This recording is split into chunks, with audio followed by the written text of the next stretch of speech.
Hey there, YouTube. So I think it's finally time to do a quick review on my ZIP20 Ti from Niteye. This came out, what, 8 or 9 years ago? I think it was 2011 they announced it. And there was a big upset on like Candle Power forums and all the flashlight collectible sites about it being a knockoff of the Cool Fall 007. And rightly so. As you can see, it looks a lot like it. There are differences, like this whole cutout right here. There's a light that's built in on the outside. The little grenade pattern on here is totally different.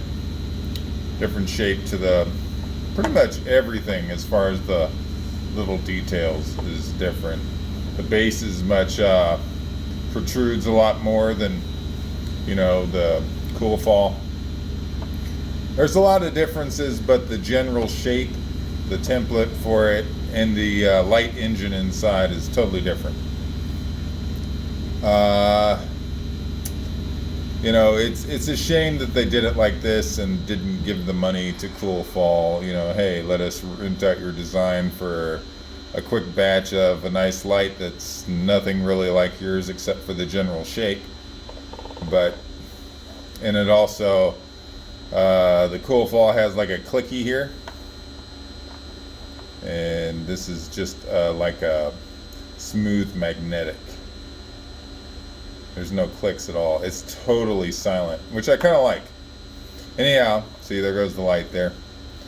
The light tells you when it's on, of course. So does the front of it, where the light comes out right here. But it also tells you once you use enough battery. It tells you when it's getting low on power, which is kind of nice. Maybe it'll do it here. The batteries are getting kind of low on this. Let's see. Originally, this was supposed to sell for around 400 or 500 from Niteye. There we go. Switched over. It says low battery, and I believe it goes off like after about 2 minutes.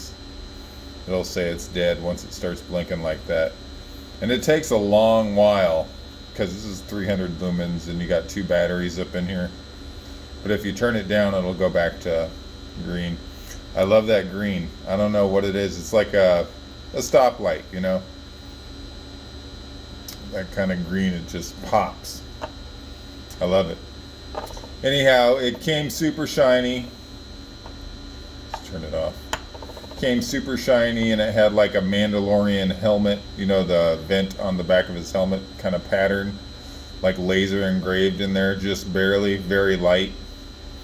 So, this is not a shelf queen to me. It's been in my pocket every day for a year now. I've had it for like a year and a half. Somebody had it sitting in a box, sold it to me for, I believe, $275 off of eBay. And I am extremely happy with this light. I've dropped it from 2 stories and barely a dent. I mean, I've kind of mussed and fussed with it, as far as the, you can kind of see I anodized it a little bit, just in the nooks and crannies to give it kind of an aged look.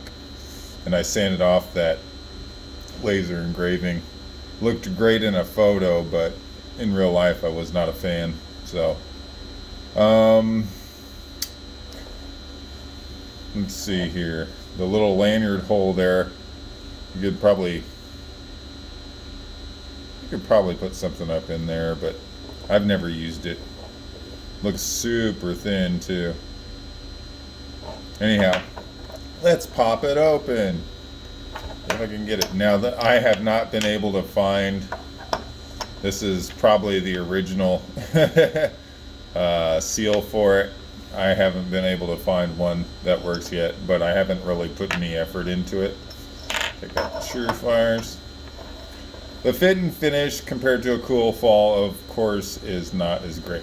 The last 15-20% of the fine sanding or whatever they do on it, the super duper CNC stuff, yeah, it's not the same quality.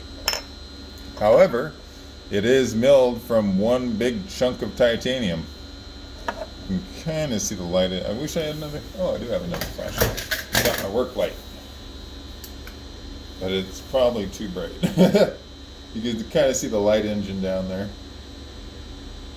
I'm holding this way back here because it's a big old Surefire. No, it's Streamlight, sorry. My work light. So you can kind of sort of see it down there. It's very well put together.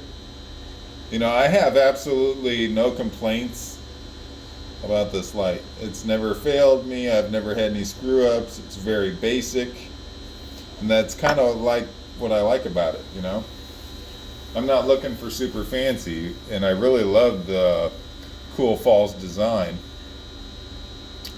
I kind of wanted a beat up looking flashlight, something that's been sitting around for like 100 years or whatever. And that's pretty much the finish I have now.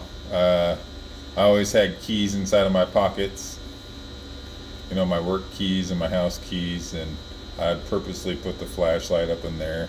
And it took months to get it like this, and a little bit of sanding and anodizing, you know.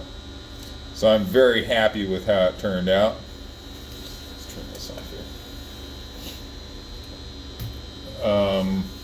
I feel no guilt over buying it, you know, as far as it being stolen intellectual property, because all the hubbub probably sold Cool Fall a couple more flashlights just to, you know, like support them.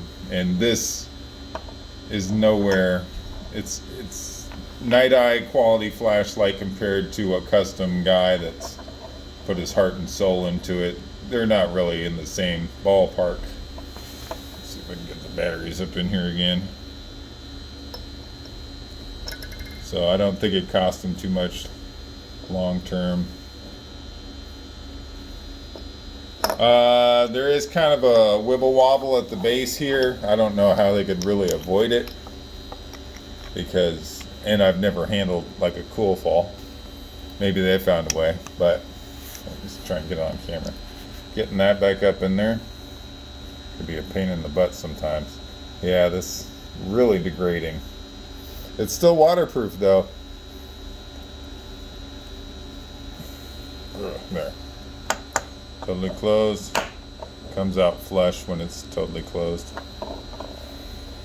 What else about it? Let's see. Magnetic ring here. Has a nice sapphire lens on there. I don't know the bulb type, but I got a deal on it. I'm pretty happy, and I think almost a decade has passed since it was released, and I won't ruffle too many feathers putting it up on YouTube. To me, it's a beautiful light. I think they said somewhere in their documentation, Niteye, that they made 300 limited edition run. It was supposed to be 400 to 500. I think I mentioned that. Really like that on the bottom there. It's very utilitarian, the design. I do not know why they did this. You get a bunch of guck stuck up in there. Especially that little hole right here that's a little bit deeper. That one's the light. That one's just like a 1/16 of an inch deep hole. It's a little weird. I kind of think they released like the promo shots, and then they got all the negative feedback, and they just said, all right, we're going to ease these out nice and quiet, and didn't really add on something. Maybe they're going to put another light over here or something. They just kind of swooshed them out the back door. You could find them on China websites here and there for years. And if they only made 300, it's because, you know, they pissed off the community, man. They were not, I mean, you look at the forums about this flashlight. It's pretty crazy. You know, people are passionate about their hobbies, and flashlight community especially just kind of went to town on them. Like checking their backgrounds and companies that are owned by that company and who they've worked with, you know, what dentists they go to, you name it, they're all over it. But, you know, they still made something that is kind of cool to me. So thought I'd share. Anyhow, y'all have a great one.